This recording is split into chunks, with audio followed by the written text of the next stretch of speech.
विजय आयु आरोग्य ऐश्वर्याभिवृद्धिरक्षं धर्मात्माका मोक्षाचतुर्विधा फलपुरुषार्थं सिद्ध्यर्थं धना कनका वस्तुवाहनादि समुद्रत्यं पुत्रपौत्राभिवृद्धिरक्षं सर्वपदा निवारणार्थं सकलकार्य निर्वाहणार्थं संतानं सिद्ध्यर्थं रमागमे सत्यनारायण स्वामी शिष्य ओम श्री रमागमे सत्यनारायण स्वामी देवतास्य यावत् भक्ति ध्यान वाहनादि षोडशोपचार पूर्व अष्टोत्तर करि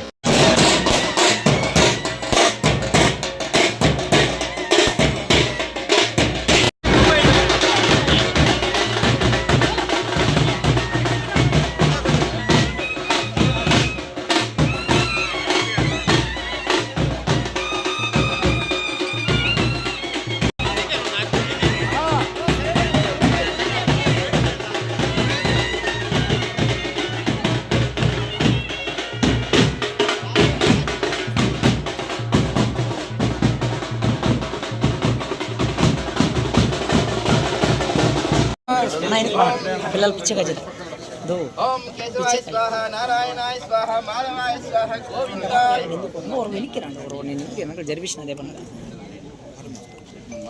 केशवाय स्वाहा नारायणाय स्वाहा माधवाय स्वाहा गोविंदाय नमः ओम विष्णुवे नमः मधुसूदनाय नमः त्रिविक्रमाय नमः वामनाय नमः श्रीधराय नमः ऋषिकेशाय नमः पद्मनाभाय नमः दामोदराय नमः संघर्षणाय नमः वासुदेवाय नमः प्रद्युम्नाय नमः निरुद्याय नमः पुरुषोत्तमाय नमः दोक्षाय नमः नारसिंहाय नमः अच्युताय नमः जनार्दनाय नमः उपेन्द्राय नमः हरये नमः कृष्णाय नमः कृष्ण परब्रह्मणे नमः ओम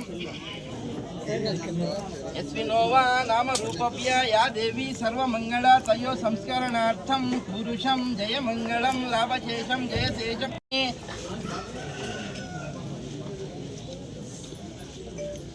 ओम गणेशाय नमः नारिकेलं नैवेद्यं समर्पयामि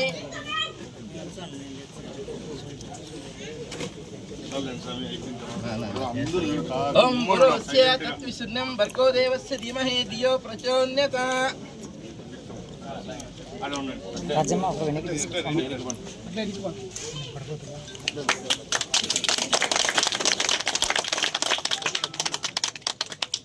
రాజన్న వెనక్కి తీసుకున్నాను నీ ఫ్యూచర్ గుళ్ళో ఇచ్చాము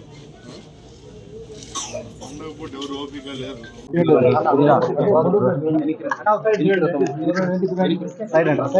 వీడియోలు చేస్తారు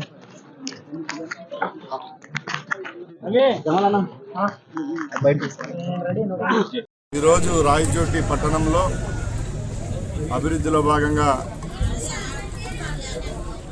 ముఖ్యంగా డ్రైనేజ్ వ్యవస్థ అలాగే సీసీ రోడ్డు నిర్మాణం జరుగుతూ ఉంది. దానిలో భాగంగానే ఇక్కడ రామాపురంలో సుమారు 52 లక్షల రూపాయలతో 15th ఫైనాన్స్లో సీసీ రోడ్డు నిర్మాణం చేపట్టడం జరిగింది. ముఖ్యంగా ఈ ప్రభుత్వం ఏర్పాటైన తర్వాత గ్రామసీమల్లో అయితేనే మున్సిపాలిటీల పరిధిలో 15th ఫైనాన్స్ గత ప్రభుత్వంలో అడపాదడపా ఇచ్చిన గ్రాంట్లన్నిటినీ మా ప్రభుత్వం వచ్చిన తర్వాత బిల్లులు చెల్లించి 15th ఫైనాన్స్లో అభివృద్ధి పథకాలు తీసుకొని రావడం జరిగింది. దానిలో భాగంగానే ఈరోజు మున్సిపాలిటీల పరిధుల్లో కూడా సీసీ రోడ్డు నిర్మాణం జరుగుతూ ఉంది. ముఖ్యంగా రాయచోటి విషయానికి వస్తే గత 10 సంవత్సరాల నుంచి రాయచోటి పట్టణం చాలా అభివృద్ధి చెందింది. వేగవంతమైన అభివృద్ధితో చాలా ప్రాంతాల్లో సీసీ రోడ్లు డ్రైనేజీలు లేవు. ఇప్పుడు ఒక ప్రణాళికాబద్ధంగా అభివృద్ధి చేసే పనిలో ఉన్నాము.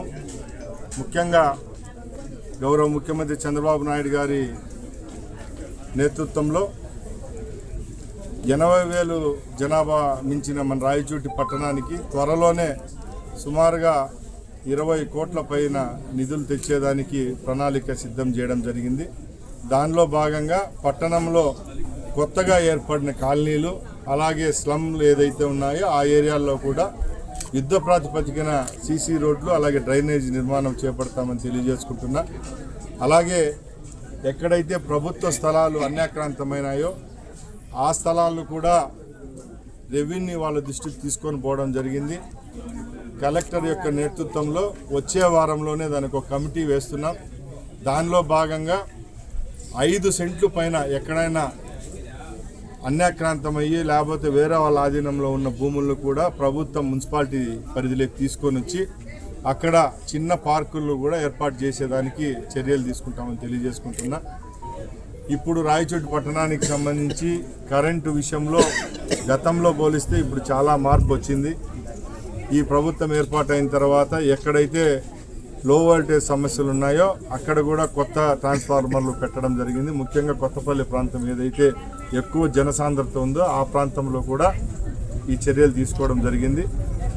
ముఖ్యంగా ఈ భారీ వర్షాల వల్ల పట్టణంలో ఎక్కడైతే డ్రైనేజీలు ఉప్పొంగి అక్కడ ప్రమాదాలకు గురవుతున్నామో ఆ ప్రాంతాలను కూడా మున్సిపాలిటీ వాళ్ళు గుర్తించడము, రేపు రాబోయే నిధుల్లో కూడా ఆ 2-3 స్పాట్లు ఏవైతే డెడ్లీ స్పాట్స్ ఉంటాయో ఆ స్పాట్లను కూడా అక్కడ రేపు వచ్చే వరదను గుర్తించి ఏ విధమైన సమస్యలు లేకుండా ఎంక్రోచ్మెంట్ ఉన్నా కూడా ఆ సంబంధిత ఎవరైతే ఆ గృహాల వాళ్ళు ఉంటారో వాళ్ళతో కూడా చర్చించి ఎక్కడ ఏ విధమైన విద్వేషాలు లేకుండా రాయచోటి పట్టణంలో అలాంటి కట్టడాలను కూడా తొలగించి రెవెన్యూ వాళ్ళు అలాగే మున్సిపాలిటీ వాళ్ళు ఒకే తాటిపైకి వచ్చి అక్కడ కూడా ఆ డ్రైనేజ్ నిర్మాణం చేపడతామని తెలియజేసుకుంటూ ఏ విధమైన సమస్యలు లేవనెత్తకుండా రాయచోటి పట్టణంలో వచ్చే 3-4 సంవత్సరాల్లో ఈ సీసీ రోడ్లు అలాగే డ్రైన్స్ పార్క్స్ అభివృద్ధి చేస్తామని తెలియజేసుకుంటూ ముఖ్యంగా ఈరోజు రాయచోటి పట్టణంలో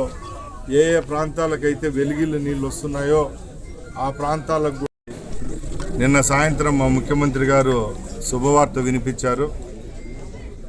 వీరి తరపున అలాగే ప్రజాప్రతినిధుల తరపున గౌరవ ముఖ్యమంత్రి చంద్రబాబు నాయుడు గారికి అలాగే రాష్ట్ర ప్రభుత్వానికి ధన్యవాదాలు తెలియజేసుకుంటున్నాం. ఎందుకంటే కూటమి ప్రభుత్వం ఏర్పాటైన తర్వాత ఏదైతే ఎన్నికల హామీగా చెప్పామో ఉద్యోగస్తులకు ఫ్రెండ్లీగా ఉంటాం, వారి సమస్యలపై ఎప్పటికప్పుడు స్పందిస్తామని ఆ రోజు మా ముఖ్యమంత్రి గారు హామీ ఇవ్వడం జరిగింది. దానిలో భాగంగానే నిజమైన దీపావళి జరుపుకునే విధంగా గత రాత్రి మా ముఖ్యమంత్రి గారు ప్రెస్ మీట్ పెట్టి అనౌన్స్ చేయడం చాలా సంతోషంగా ఉంది. అలాగే మా తరపున ఉద్యోగస్తు సోదరులకు ఒకటే కోరుకుంటున్నాం, ఇది మీ ప్రభుత్వం, మీ చదువు వల్ల ఇంత భారీ మెజార్టీతో ఈ ప్రభుత్వం ఏర్పాటు చేశాం కాబట్టి రాబోయే కాలంలో కూడా టీచర్లు అలాగే ఎంప్లాయీస్కి సంబంధించిన ఏవైతే సమస్యలు గత ప్రభుత్వంలో తీర్చలేనివి ఉన్నాయో అవన్నీ ఏదైతే చర్చల మార్గాన జరపాలో అవన్నిటికీ చర్చలకు రాష్ట్ర ప్రభుత్వం సిద్ధంగా ఉంది. అలాగే ఒక అడుగు ముందుకేసి మా ముఖ్యమంత్రి గారు కూడా మీకు హామీ ఇవ్వడం జరిగింది కాబట్టి తప్పకుండా రాబోయే కాలంలో కూడా ఎటువంటి చిన్న పొరపాట్లు కూడా లేవనెత్తకుండా ప్రతిపక్షాలు కూడా వేలెత్తి విధంగా చూపకుండా మా ప్రభుత్వం మీ తరపున పనిచేస్తుంది. అలాగే మీ కొరకు ఏమైనా సమస్యలు ఉన్నా కూడా తీర్చేదానికి మేము సిద్ధంగా ఉన్నామని తెలియజేసుకుంటాం. ఈరోజు రాయచోటి పట్టణంలో అభివృద్ధిలో భాగంగా ముఖ్యంగా డ్రైనేజ్ వ్యవస్థ అలాగే సీసీ రోడ్డు నిర్మాణం జరుగుతూ ఉంది. దానిలో భాగంగానే ఇక్కడ రామాపురంలో సుమారు 52 లక్షల రూపాయలతో 15th ఫైనాన్స్లో సీసీ రోడ్డు నిర్మాణం చేపట్టడం జరిగింది. ముఖ్యంగా ఈ ప్రభుత్వం ఏర్పాటైన తర్వాత గ్రామసీమల్లో అయితేనే మున్సిపాలిటీల పరిధిలో 15th ఫైనాన్స్ గత ప్రభుత్వంలో అడపాదడపా ఇచ్చిన గ్రాంట్లన్నిటినీ మా ప్రభుత్వం వచ్చిన తర్వాత బిల్లులు చెల్లించి 15th ఫైనాన్స్లో అభివృద్ధి పథకాలు తీసుకొని రావడం జరిగింది. దానిలో భాగంగానే ఈరోజు మున్సిపాలిటీల పరిధిలో కూడా సీసీ రోడ్ల నిర్మాణం జరుగుతూ ఉంది. ముఖ్యంగా రాయచోటి విషయానికి వస్తే గత 10 సంవత్సరాల నుంచి రాయచోటి పట్టణం చాలా అభివృద్ధి చెందింది. వేగవంతమైన అభివృద్ధితో చాలా ప్రాంతాల్లో సీసీ రోడ్లు, డ్రైనేజీలు లేవు.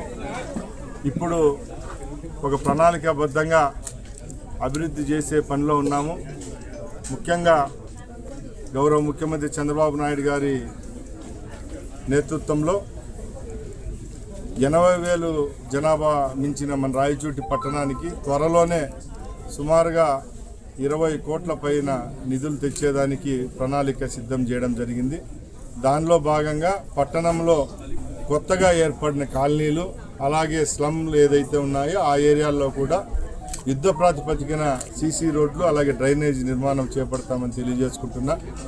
అలాగే ఎక్కడైతే ప్రభుత్వ స్థలాలు అన్యాక్రాంతమైనాయో ఆ స్థలాలు కూడా రెవెన్యూ వాళ్ళ దృష్టికి తీసుకొని పోవడం జరిగింది. కలెక్టర్ యొక్క నేతృత్వంలో వచ్చే వారంలోనే దానికి ఒక కమిటీ వేస్తున్నాం. దానిలో భాగంగా 5 సెంట్లు పైన ఎక్కడైనా అన్యాక్రాంతమయ్యి లేకపోతే వేరే వాళ్ళ ఆధీనంలో ఉన్న భూములను కూడా ప్రభుత్వం మున్సిపాలిటీ పరిధిలోకి తీసుకొని వచ్చి అక్కడ చిన్న పార్కులు కూడా ఏర్పాటు చేసేదానికి చర్యలు తీసుకుంటామని తెలియజేసుకుంటున్నా. ఇప్పుడు రాయచోటి పట్టణానికి సంబంధించి కరెంటు విషయంలో గతంలో పోలిస్తే ఇప్పుడు చాలా మార్పు వచ్చింది. ఈ ప్రభుత్వం ఏర్పాటైన తర్వాత ఎక్కడైతే లో వోల్టేజ్ సమస్యలు ఉన్నాయో అక్కడ కూడా కొత్త ట్రాన్స్ఫార్మర్లు పెట్టడం జరిగింది. ముఖ్యంగా కొత్తపల్లి ప్రాంతం ఏదైతే ఎక్కువ జనసాంద్రత ఉందో ఆ ప్రాంతంలో కూడా ఈ చర్యలు తీసుకోవడం జరిగింది. ముఖ్యంగా ఈ భారీ వర్షాల వల్ల పట్టణంలో ఎక్కడైతే డ్రైనేజీలు ఉప్పొంగి అక్కడ ప్రమాదాలకు గురవుతున్నామో ఆ ప్రాంతాలను కూడా మున్సిపాలిటీ వాళ్ళు గుర్తించడము, రేపు రాబోయే నిధుల్లో కూడా ఆ 2-3 స్పాట్లు ఏవైతే డెడ్లీ స్పాట్స్ ఉంటాయో ఆ స్పాట్లను కూడా అక్కడ రేపు వచ్చే వరదను గుర్తించి ఏ విధమైన సమస్యలు లేకుండా ఎంక్రోచ్మెంట్ ఉన్నా కూడా ఆ సంబంధిత ఎవరైతే ఆ గృహాల వాళ్ళు ఉంటారో వాళ్ళతో కూడా చర్చించి ఎక్కడ ఏ విధమైన విద్వేషాలు లేకుండా రాయచోటి పట్టణంలో అలాంటి కట్టడాలను కూడా తొలగించి రెవెన్యూ వాళ్ళు అలాగే మున్సిపాలిటీ వాళ్ళు ఒకే తాటిపైకి వచ్చి అక్కడ కూడా ఆ డ్రైనేజ్ నిర్మాణం చేపడతామని తెలియజేసుకుంటూ ఏ విధమైన సమస్యలు లేవనెత్తకుండా రాయచోటి పట్టణంలో వచ్చే 3-4 సంవత్సరాల్లో ఈ సీసీ రోడ్లు అలాగే డ్రైన్స్, పార్క్స్ అభివృద్ధి చేస్తామని తెలియజేసుకుంటూ ముఖ్యంగా ఈరోజు రాయచోటి పట్టణంలో ఏ ప్రాంతాలకైతే వెలిగిళ్ళ నీళ్ళు వస్తున్నాయో ఆ ప్రాంతాలకు